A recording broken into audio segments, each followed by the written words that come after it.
Brothers and sisters, happy Feast of the Sacred Heart. So we finally arrived here to day 8 of our Novena, and we've been speaking so much about Saint Therese and her little way, that the way to Christ, when we feel that we are inadequate, when we feel that we don't have very much going on in us, that we feel that we don't have the virtues to please God, or we feel like we can't do some of the things, we feel the limitedness of our humanity. Therese says, don't lose your hope, put your trust on God, that God is the one who can perfect you. Try your best, do your best, and God will do the rest, basically.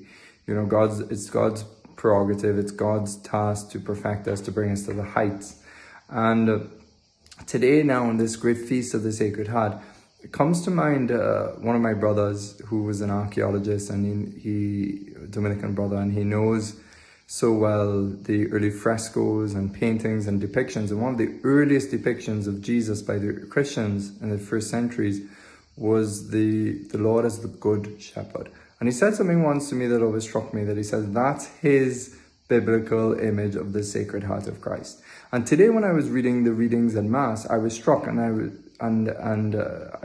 realized that he was onto a very deep intuition that the Church actually puts into the liturgy. So today in the readings for the Mass, we see the Good Shepherd as the Psalm.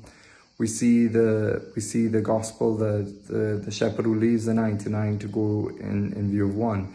And that is a sort of a crazy love in one sense, you know, to leave 99 in view of one. But the shepherd so loves that sheep that he would do that, and it's sort of an extravagant love the biblical passage wants to convey, the extent by which the Lord seeks after us. So this goes after this one, just this one in view of the 99. It's to show the extent of how much God's plan is for each person. And so to understand the Sacred Heart of Jesus as a shepherd's heart, as not just a heart that lies back waiting to be adored. Yes, that we adore the Lord in a sacred heart, but the first truth is that heart of Jesus is a shepherd's heart who comes in view of us. And so this is the divine search for each one of us. This is the Sacred Heart of the Lord, who was a heart that is not passive, but is active. And in search for each one of us to bring us home, to bring us to heaven. As Jesus died for every single person. He died with every single person on his heart and for that person. The scriptures are very clear that salvation has been granted to all, not just to a particular few or to some, but to all. And it is true that some will reject because they can resist grace, that they can resist the Lord. Because of that freedom, or you could say the abuse of freedom, to turn away from God. Because true freedom is to choose the good. True freedom is to be free in God, is to follow God, and one is truly free.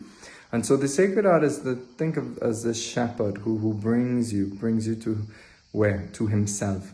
And the Lord himself, one of the great quotes from Matthew 11, speaks about that, the Lord, how he describes his own heart, where he says, you know, those of you who are burdened, those of you who are, you know, carrying on the woes of life, the anxieties, the stress, to provide for your family, to meet the demands of work, to meet demands of study, to meet your pastoral plans, whether you're a priest or a sister, that burden, Jesus says, bring to me. And we have to hear this word from the gospel. Come to me, all you who are labored and overburdened, and I will give you rest. It's like we cannot give ourselves the rest other than to come near to Christ. It's something that he can give us, this peace and this rejuvenation and this whole refreshment. You know, the psalm for the Lord Shepherd, it says very clearly that the Lord is my shepherd. There is nothing I shall want. Another script psalm says, to be near God is my happiness. And so we have to pray for the grace to be full with the love of the Sacred Heart of Christ, that his grace, his love is enough for me. This is, I think, the ultimate prayer in our life that we need to pray for, because whether our future plans fall, whether the future is not as exciting as it is, or we're put into a situation that really we can say to the Lord, I could never imagine my life to become what it is right now. I have so much sorrow, so much tragedy, so much going on. But Lord, may your grace and your love be enough for me, because that's maybe what the Lord is doing. In some of the antiphons for the office of readings this morning in the Psalms for the prayer of the church, it says in the second one, after the hymn, in the first one for the office of readings, it says, in you is the source of life. We drink from the stream of your goodness. So let us use this analogy of drinking from the Sacred Heart of Jesus. Because that same Psalm, Psalm 35, it says, they feast on the riches of your house. They drink from the stream of your delight. Let us hear that word, the stream of your delight. This is flowing from the Sacred Heart of Christ, especially in adoration in the Eucharist. In you is the source of light, and in your light we see light.